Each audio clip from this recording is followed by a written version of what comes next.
The Chicago Bears wrapped up their mandatory minicamp of the 2023 NFL season, and all arrows were pointing up for every area of this team. The rookies came out to play and put on a show. Justin Fields shook off the first day struggles and absolutely balled out the last 2 days of camp. I don't care what other reports say. The defense at every single level, first, second, third, every part of the defense had a ton of problems for the opposing offense and are giving Justin Fields a good challenge along with looking really good moving forward. Also want to give a quick shout out that no major injuries during minicamp. That is a big deal. At least that happened during minicamp. There still are some injured players that I'm going to talk about later, but to hear that no one sustained any serious injuries is always a big deal. The guys can now rest till July when minicamp is open to the public, which the Bears are releasing that information within the next 48 hours of that schedule, and all other information about minicamp that I'm going to talk about today with you guys. Hello, everyone. Welcome back to this episode of Just Another Year Chicago. My name is Nick Rohde. Thank you, as always, for tuning in. I'm going through the highlights of days 2 and 3 for the Chicago Bears and why everyone needs to realize that it's only June. This team still has a ton of room for improvement, and the sky is the limit for them as they already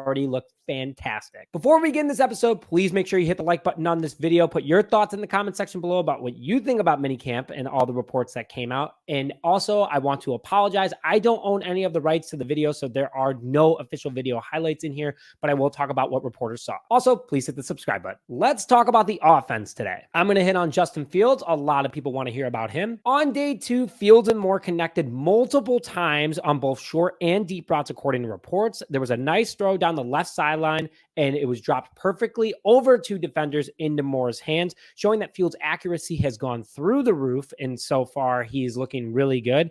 And also, I mean, it's good and bad that he did throw it to over 2 defenders because it shows that Fields can do that. But also, I want to see him making that decision-making in order to go for a more open receiver. But still, pretty cool. Day 3, after reports that Fields had an inaccurate day 2, even though he went 15 for 18 in all the game drills, Fields connected multiple times with St. Brown, Robert Tonyan, and Kmet. Love hearing that all the big dudes that Fields has as weapons are doing well so far with him, as they are going to be the big red zone targets and also the mismatch guys. He also connected with Dante Pettis again for a touchdown today. Good to hear that the connection from last season is still strong, which I think Pettis has a legitimate shot at making this roster. And I think a lot of other people think so too. Pettis has looked really good so far. All the reports about Dante Pettis, by the way, are coming from Zach Pearson. Thanks for always tweeting those out, my man. We love Zach Pearson. We've had him on the show a couple times. Love to have him on again. But I really think that Pettis is going to make this roster. He looks great so far at camp, according to reports. Overall, it was Fields' best day on day 3. Good to hear based off the silly reports from yesterday. And also, Matt Eberflus got on the podium today and said, hey, listen, he still has a ton of work to do. He's gotten better. But I like that coach is putting that on him to say, you have more room to improve, so Fields doesn't take that to his head, but Fields isn't the type of guy to do that. Fields even said himself as well at the podium today that him and DJ Moore's connection happened super fast and has only gotten stronger, and he feels really good about having him on his team. That is what you want to hear. Thanks, Ryan Poles, for making that trade happen. Apparently, during all 2-minute offense drills on day 2, it worked out really well. It was much improved from day 1. They got a field goal during the 2-minute drill on day 2, but on day 3, apparently Justin Fields was able to get a couple of touchdowns in there, looked much more comfortable in the pocket, and was able to chew up the defense a little bit more. The defense still challenged him, no doubt about that. Moving to the running back room real quick, not too much here, honestly. Matt Eberflus did drop a little Easter egg that he wants his running backs to be both strong pass blocking and effective agility backs. So kind of hinting that Khalil Herbert, unless he has significant improvement, might not be running back 1. But let's monitor that. We're going to continue to monitor that. But again, it's just minicamp. Stay tuned. Let's go into the receivers. A lot of positive information over the last 2 days. Day 2, Robert Tonyan came out, the veteran who worked a lot with Aaron Rodgers in Green Bay and had a ton of success up there, said that he is insanely impressed with Fields' improvement, also how he is as a quarterback, feels very comfortable in the offense so far, and is super excited to be working on this team this season. Day 3, a lot of highlights. Tyreek Pitts had a touchdown from Nathan Peterman today, who apparently both of them made circus type plays. Super exciting to hear that all levels are able to have that type of ability. Again, Peterman is not winning the starting job. Pitts probably will be a practice squad guy, but he could fight to be on this roster. You never know. But good to hear that these type of plays are happening, impressing coaches, impressing analysts and players. I want to talk about Dante Pettis again. He's making plays each day. I really think that he's going to make the roster. I think that the Bears need to keep him on the roster as he has a super strong connection with Fields, and that'll keep him comfortable. And if Fields progresses, that means Pettis will as well. Velus Jones Jr. had a lot of nice plays over the last couple of days, specifically today. He had a big couple of first downs for the Chicago Bears in drills. And I think that, hey, this guy does he's improving. He's putting last season behind him. Hopefully no more Butterfingers, and I'm excited about Velus Jones Jr. St. Brown scored the touchdown in the red zone today, showing that Fields is using his big-bodied receivers effectively, which is good to hear. I like St. Brown a lot. He's a great blocking wide receiver, and also he's a big TD red zone threat. Everyone needs to chill out on Tyler Scott. Tyler Scott apparently did have a drop today in the red zone, in the end zone. It's one play. He's a rookie. 3 months before the season, he's going to make this roster. Just want to put that, everyone pump the brakes a little bit.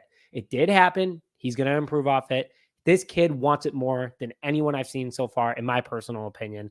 And I think that it was just one mistake. The offensive line on day 2, Tevin Jenkins was the big talking point, as he said Justin Fields looks night and day better than last season. And I mean, he said that last season wasn't bad for Fields, but he shows he took leaps this offseason. And also Jenkins wanted to thank the organization and his coaching staff, which was a tough relationship during minicamp last season, that they called him right away after the Chicago Bears signed right guard Nate Davis and told Jenkins, you're moving to left guard. And Jenkins said, all right, appreciate the transparency. Let's get started. Love to hear that. The big talk from day 3 for the offensive line was Lucas Patrick took snaps with the ones, but I'm not looking too into that. Whitehair is going to be the center. There even was a small audio clip yesterday posted by the Bears of Whitehair going up to Fields and talking about how he's going to be Fields center this season. I think that they still need to give reps to Patrick, though, in order to have the veteran ready at all times. Overall, really good reports from this team, especially the offensive line. Super excited about that and happy to hear no one got hurt. Let's go over to the defense. Day 2, Brisker had a very nice interception. That was a tip off of DJ Moore, thanks to the tip off of also Jalen Johnson, which Brisker returned it to the house. Good to see the ball hawks are still out there. Day 3, not too many reports. Apparently they did still creep a ton of pressure on Fields, but Fields was able to pick them apart a little bit more, which is good to hear. But this secondary is still going to be very tough. The defensive line from day 2 was that DeMarcus Walker said he doesn't mind playing anywhere on the defensive line. He's just ready to be a contributor.